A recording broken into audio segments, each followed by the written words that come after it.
मेरे प्यारे दोस्तों, विभव 24 स्टडी चैनल पर आप सभी का स्वागत है। भारत माता की जय।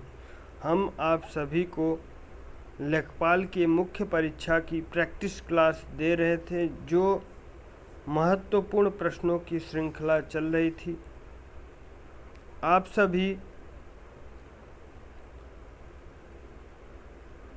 ज़बरदस्त तरीके से प्रश्नों की श्रृंखला की प्रैक्टिस कर रहे थे, तो उसी प्रश्न की श्रृंखला को हम आगे बढ़ाते हुए आज कुछ महत्वपूर्ण प्रश्नों को लेकर आए हैं, जो लेखपाल मुख्य परीक्षा को नस्तेनाबूद करने के लिए बहुत ही आवश्यक है। इस क्रम में पहला प्रश्न हमारा है, किस छंद का प्रथम व अंतिम शब्द एक सा होता है? पहला ऑप्शन है कुंडलिया, दूसरा ऑप्शन है रोला, तीसरा ऑप्शन है दोहा, चौथा ऑप्शन है सोरठा। तो इसका ऑप्शन नंबर ए सही जवाब है, कुंडलिया। इस प्रश्न से संबंधित कुछ तथ्य हैं। छंद के जनक आचार्य पिंगल ऋषि को माना जाता है। छंद को काव्य का पैर कहा जाता है। पिंगल ऋषि के ग्रंथ का नाम पिंगल शास्त्र है। छंद का सबसे पहला प्रयोग ऋग्वेद के 10वें मंडल 90 सूक्त, पुरुष सूक्त तथा 90वें सूत्र में मिलता है।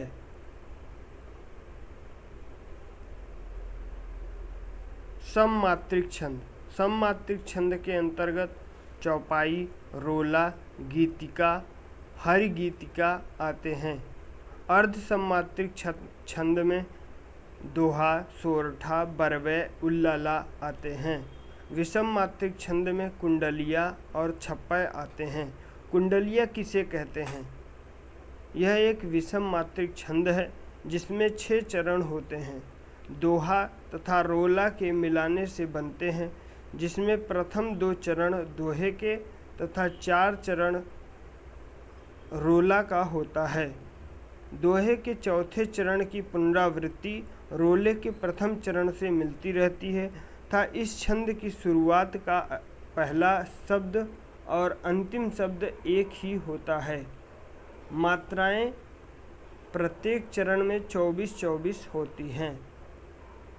दोहा किसे कहते हैं? दोहा छंद में 24 मात्राएं होती हैं। विषम चरण में 13-13 मात्राएं तथा सम चरण में 11-11 मात्राएं होती हैं तथा अंत में लघु आना अनिवार्य है। सोरठा किसे कहते हैं? इसमें 24 मात्राएं होती हैं तथा विषम चरणों में 11 मात्राएं तथा सम चरणों में 13-13 मात्राएं होती हैं। अंतिम में लघु आना अनिवार्य है। रोला किसे कहते हैं? रोला में 24 मात्राएं होती हैं। विषम चरण में 11-11 मात्राएं तथा सम चरण में 13-13 मात्राएं होती हैं। इसमें अंत में लघु नहीं आएगा बल्कि दीर्घ आता है। अब हम दूसरे प्रश्न की तरफ चलते हैं।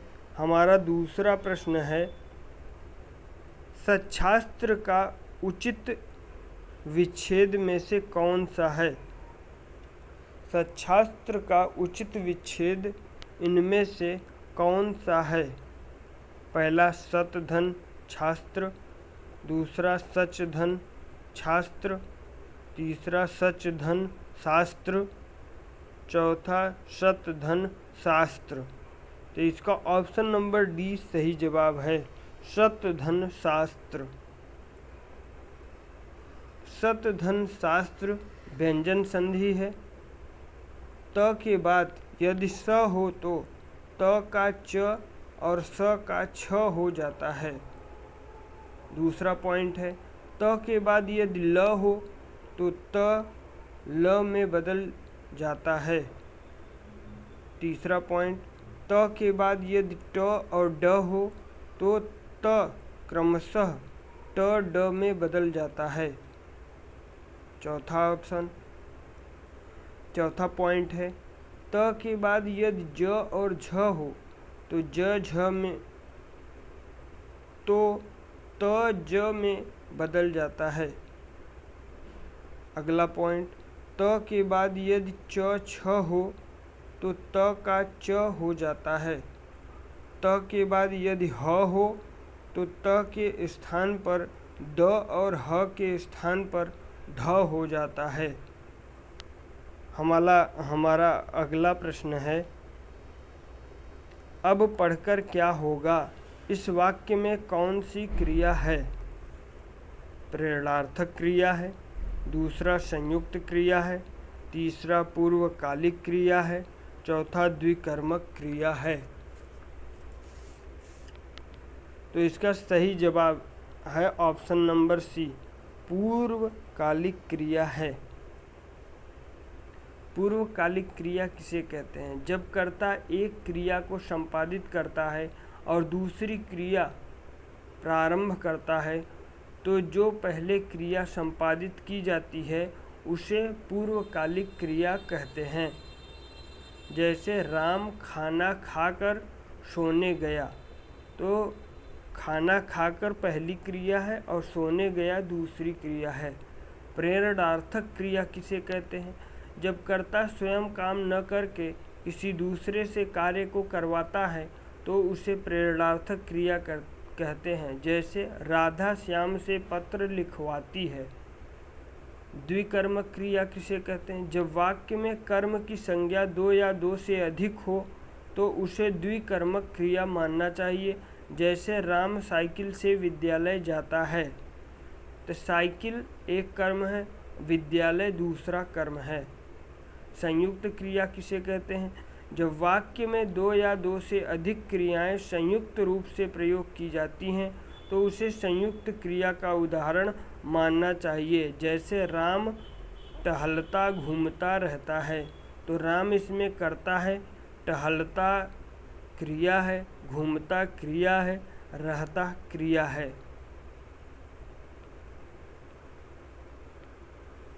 अब हम अगले प्रश्न की तरफ चलते हैं। हमारा अगला प्रश्न है, किस वर्ण का उच्चारण स्थान कंठ तालु है? पहला ऑप्शन ओ है, दूसरा ऑप्शन ऐ है, तीसरा ऑप्शन ह है, चौथा ऑप्शन छ है। तो इसका सही जवाब है ऐ।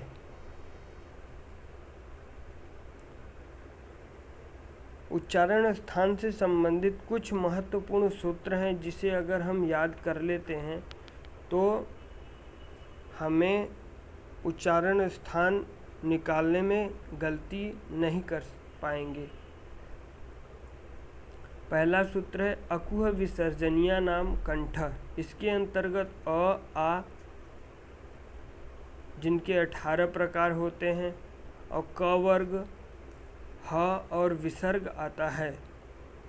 दूसरा सूत्र है ईचु यसा नाम तालु। इसके अंतर्गत ई, बड़ी ई जिनके 18 प्रकार हैं, च वर्ग, य और शरीफा वाला स आता है। तीसरा सूत्र है ऋतु रसानाम मूर्धा। इसके अंतर्गत री, बड़ी री जिनके 18 प्रकार हैं,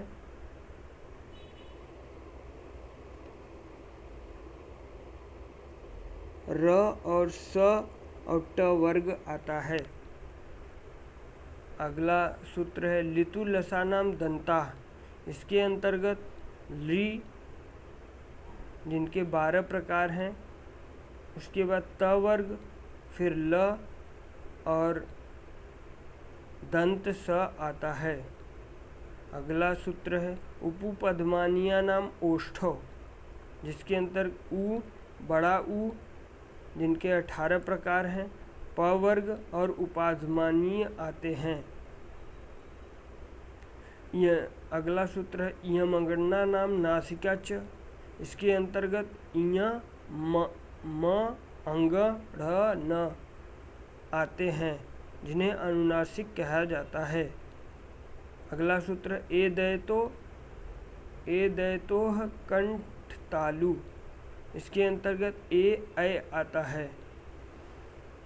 अगला सूत्र है ओ दौतो कंठोष्ठम। इसके अंतर्गत ओ, औ आता है। अगला सूत्र है वकारस्य दंतोष्ठम। इसके अंतर्गत वह आता है जिसका उच्चारण दंतोष्ठ वर्ण कहा जाता है। अगला सूत्र है जिह्वा मूल्यश्च जिह्वा मूलम। इसके अंतर्गत जिह्वा मूल्य आते हैं। अगला सूत्र है नासिकानुस्वारस्य। इसके अंतर्गत अनुस्वार आते हैं। उच्चारण स्थान 8 हैं। इनको निम्न सूत्र के द्वारा हम याद कर सकते हैं। अष्टौ स्थानानि वर्णानाम् उरः कंठ स्थिरस्थः जिह्वामूलं च दन्तश्च नासिकौष्ठौ च तालु च। अब हम अगले प्रश्न की तरफ चलते हैं। हमारा अगला प्रश्न है जुगुप्सा किस रस का स्थायी भाव है? जुगुप्सा विभत्स रस।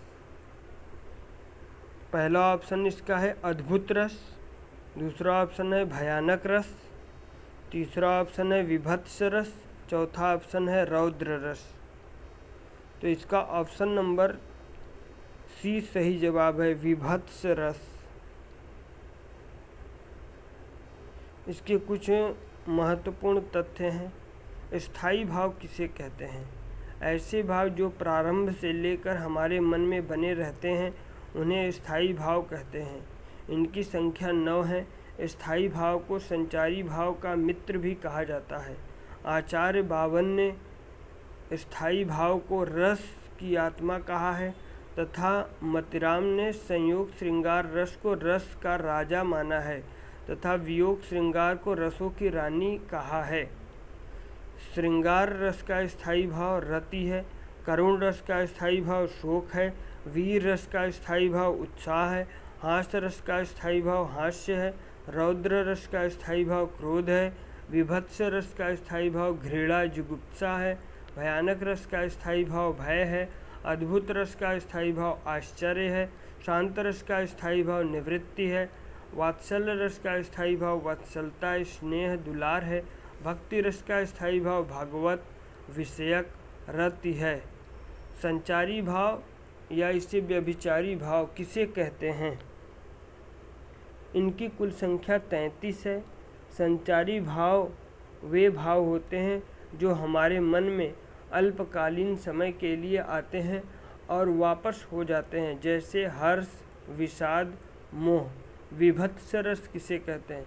घृणित चीज़ों या घृणित व्यक्तियों को देखकर या उनके संबंध में विचार करके जो मन में भाव उत्पन्न होता है उसे विभत्स रस कहते हैं। भयानक रस किसे कहते हैं? जब किसी भयानक व्यक्ति या वस्तु को देखने या उससे संबंधित वर्णन सुनने या किसी दुखद घटना का स्मरण करने से मन में व्याकुलता और भय उत्पन्न हो जाता है तो उसे भयानक रस कहते हैं।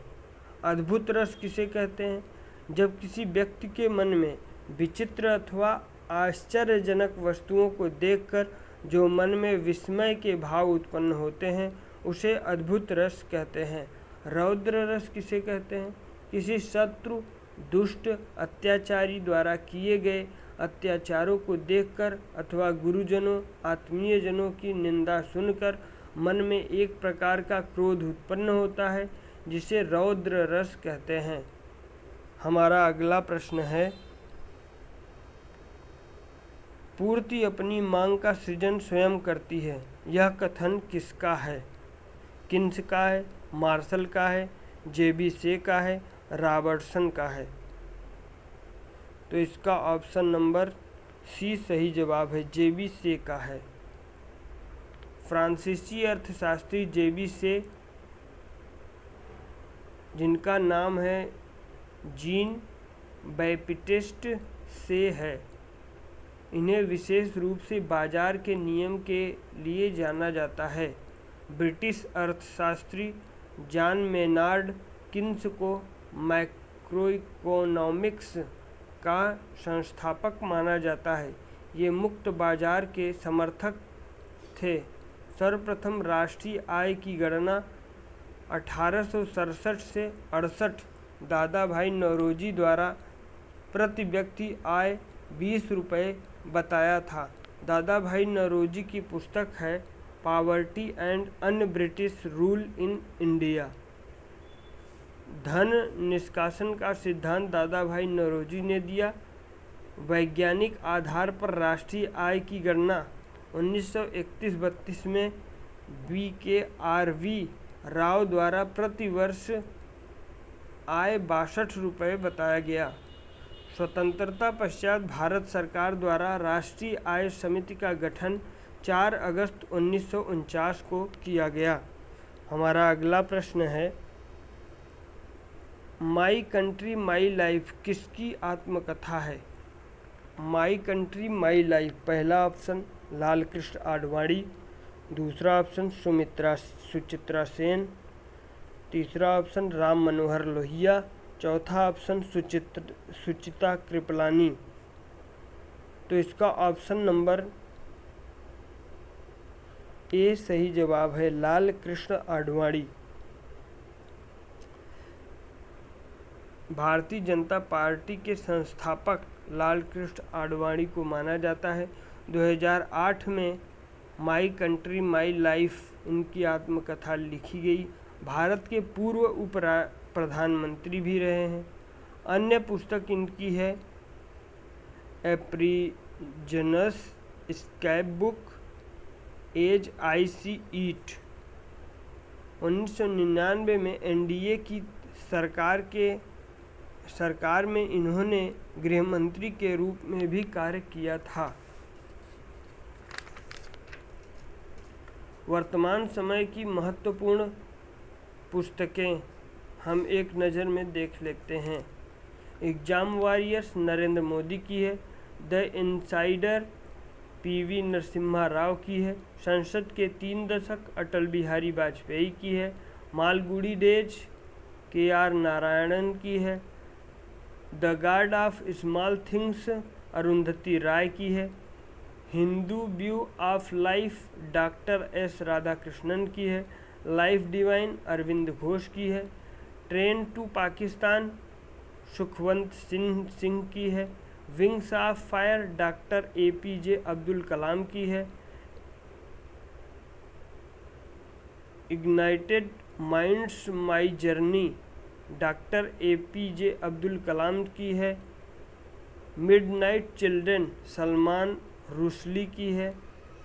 Cry the peacock Anita Desai की है।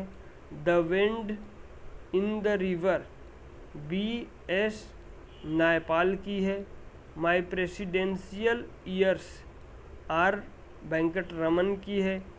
विदाउट फियर और थ्रेवर N संजीव रेड्डी की है। Long walk to freedom Nelson Mandela की है। The heart room RK Narayan की पुस्तक है।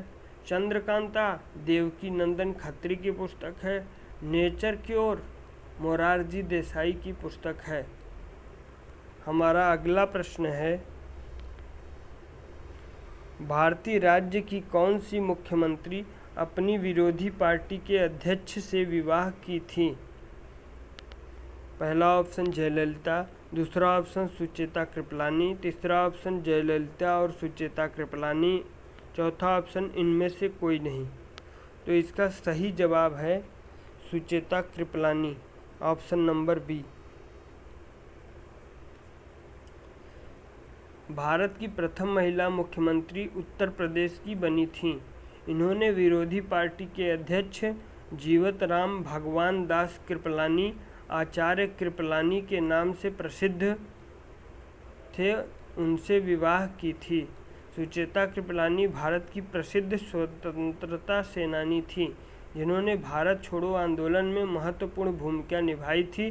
संविधान सभा की सदस्य भी रही हैं। कुछ हम प्रथम महिला के बारे में जान लेते हैं। भारत की पहली पूर्व महिला रक्षा मंत्री निर्मला सीतारमण, भारत की पहली दलित महिला मुख्यमंत्री मायावती, भारत की पहली महिला राज्यपाल सरोजिनी नायडू उत्तर प्रदेश की पहली महिला राज्यपाल सरोजिनी नायडू। एवरेस्ट शिखर पर चढ़ने वाली प्रथम दिव्यांग महिला अरुणिमा सिन्हा। प्रथम महिला अंतरिक्ष यात्री कल्पना चावला। ओलंपिक खेल में पदक जीतने वाली प्रथम भारतीय महिला कर्णम मल्लेश्वरी। नोबेल पुरस्कार पाने वाली पहली भारतीय महिला मदर टेरेसा। यूएनओ की प्रथम भारतीय महिला राजदूत विजय लक्ष्मी पंडित। प्रथम महिला लोकसभा अध्यक्ष मीरा कुमार। प्रथम महिला राष्ट्रपति प्रतिभा पाटिल। भारत का सर्वोच्च संवैधानिक पद ग्रहण करने वाली महिला प्रतिभा पाटिल। अगले प्रश्न की तरफ चलते हैं। भारत की अन्य भाषाओं के गजनथंग, वादिया, अदिजोहर जैसे शिष्टाचार के शब्दों का क्या अर्थ है? बधाई हो, फिर मिलेंगे, धन्यवाद, तकलीफ़ की माफ़ी। तो इसका ऑप्शन नंबर सी सही जवाब है, धन्यवाद। शिष्टाचार से संबंधित ये शब्द हैं जिनका अर्थ है धन्यवाद। इसका प्रयोग व्यक्ति के प्रति आभार व्यक्त करने के लिए किया जाता है।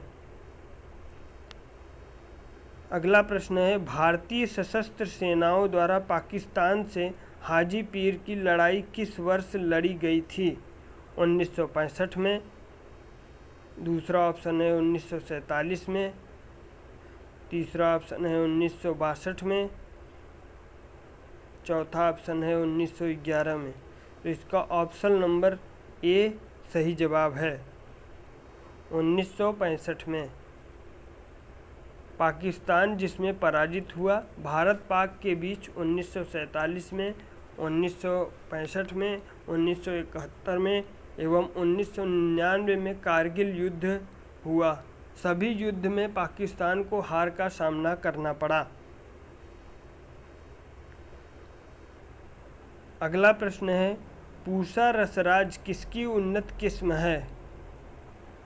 पहला ऑप्शन टमाटर की है, दूसरा ऑप्शन तरबूज की है, तीसरा ऑप्शन खरबूजा की है, चौथा ऑप्शन खीरा की है। तो इसका सही जवाब है ऑप्शन नंबर सी, खरबूजा की है। पूसा रसराज खरबूजे की संकर किस्म है। फल अंडाकार व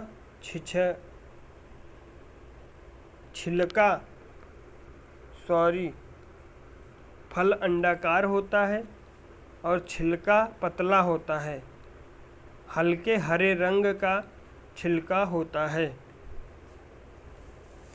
पूसा शरबत, पूसा मधुरस, पूसा रसराज खरबूजे की अन्य किस्म है। खरबूजे की खेती बलुई दोमट मिट्टी में की जाती है। अगला प्रश्न है, उत्तर भारत में गेहूं के फसल की हेर फेर किससे की जाती है? पहला ऑप्शन है धान से, दूसरा ऑप्शन है ईख से, तीसरा ऑप्शन है कपास से, चौथा ऑप्शन है उपर्युक्त में से कोई नहीं। तो इसका सही जवाब है ऑप्शन नंबर ए, धान से। धान भारत समेत कई एशियाई देशों की मुख्य खाद्य फसल है। धान दुनिया में गेहूं के बाद दूसरी प्रमुख फसल है। अगला प्रश्न है हमारा, 1 हार्स पावर बराबर होता है? पहला ऑप्शन 700 वाट, दूसरा ऑप्शन 746 वाट, तीसरा ऑप्शन 750 वाट, चौथा ऑप्शन 800 वाट। तो इसका सही जवाब है ऑप्शन नंबर बी, 746 वाट। हार्स पावर शक्ति के मापन की एक इकाई है। किसी कर्ता द्वारा कार्य की दर को इसकी शक्ति या सामर्थ्य कहते हैं। शक्ति का मात्रक जूल प्रति सेकंड है, जिसे वाट कहते हैं। 1 वाट बराबर 1 जूल प्रति सेकंड। 1 अश्व शक्ति बराबर 746 वाट होता है। मेरे प्यारे दोस्तों, विभव 24 हिस्ट्री चैनल को सब्सक्राइब करें, वीडियो को शेयर करें, लाइक करें और वीडियो पूरा देखने के बाद अपना फीडबैक कमेंट बॉक्स में ज़रूर दीजिएगा। आप सभी स्वस्थ रहें, मस्त रहें, व्यस्त रहें। बहुत बहुत धन्यवाद।